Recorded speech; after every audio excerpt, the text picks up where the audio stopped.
Hello, my name is Kyle Dane, and I'm the author of a book. It's called Fortress Beverly Hills. Here it is.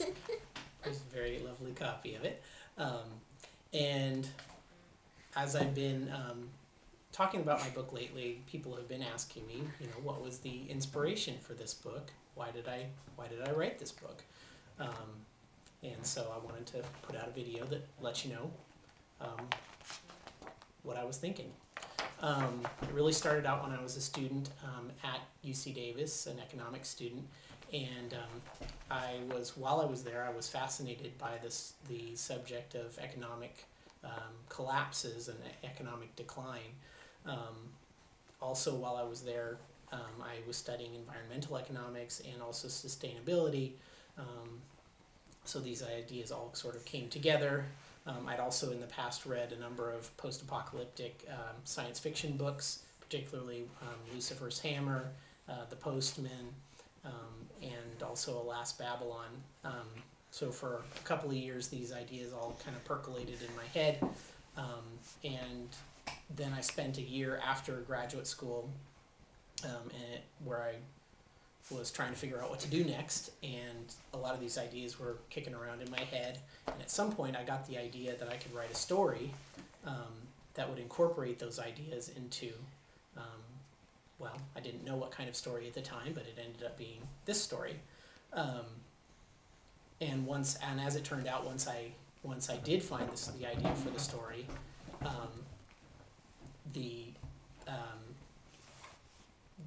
the idea that I would get to talk about sustainability and to talk about environmental economics, that would sustain me as I was going through the course of writing this book, and sustain the idea that what I was going to get to do was talk about those ideas while I was after the story was done. So soon after that, I was, as it turns out, I think I was on my lunch break at Washington Mutual, sitting outside, and the idea of the Bel Air gate slamming shut, the visual of the Bel Air gate slamming shut came to me, and along with, then I thought about a number of other gates slamming shut around the sort of the richer areas of LA, Bel Air, Beverly Hills, and after this image came to me, it became sort of clear to me that that was going to be the basis and the driver of this story.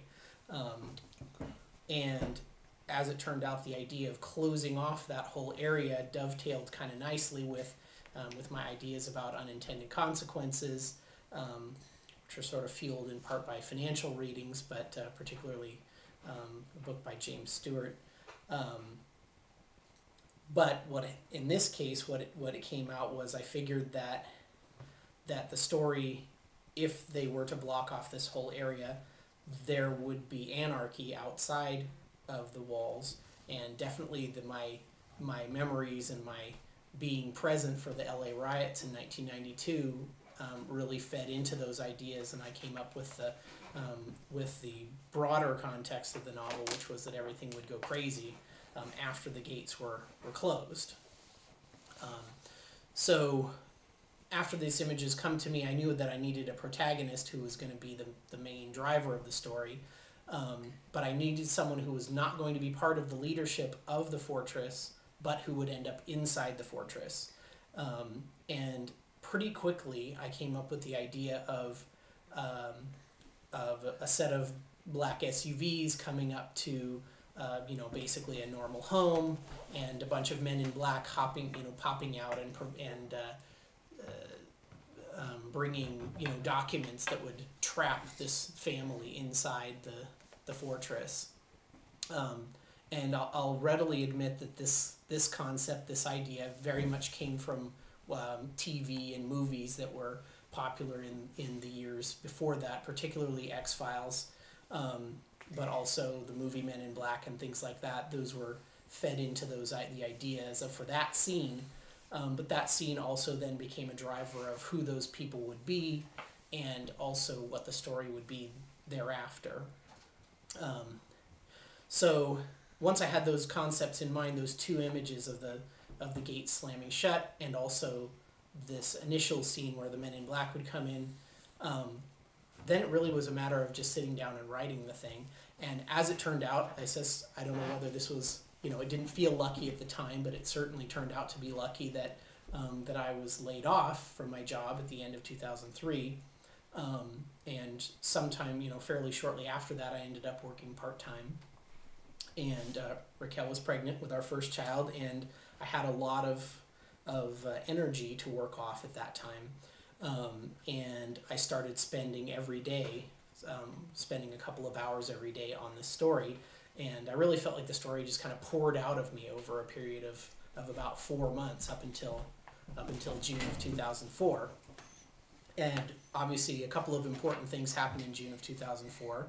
My first child, Annabelle, was born, and I got hired on at National City, where we spent, then the next 3 years were very, very busy, new parent, very high energy job, and I really didn't really look at the story for probably almost 4 years. I might have opened it up a few times, and looked at it, but I really didn't have any sense that I was ever going to get it finished. And it might have just sat there permanently. But as it turned out, somewhere, I got laid off again, 2007. And this time, obviously, things went very differently. Sometime thereafter, would have had to have been sometime in the middle of 2008. I was pretty bored and unhappy with what I was doing with my job and my career at the time. And this little story came back to me again, and I said, well, I'm going to finish this story. And what I decided to do was spend some time every weekend working on the story, and it also helped. I had this website called stick.com, give them a little plug, that helped me with setting goals and making sure that I would work on this story every weekend, which I did for almost a year. And what I found was that as I started working on the story again, the images and the characters really started driving the story again. And over the course of about a year, up until about August of 2009, I kept working on it, and finally, I finally felt like it was done. Maybe not done completely to my satisfaction, but as done as I felt it was ever gonna be.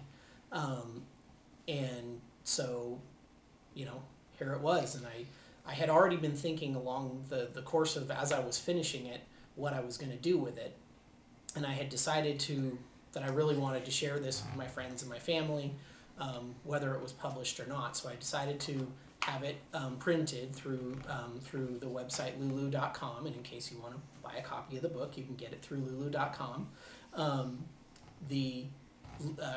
My wife Raquel had her cookbook printed through lulu.com a couple of years before, so I knew that we knew how the process of how to get a book published through that site, and I knew that it wasn't going to be very hard.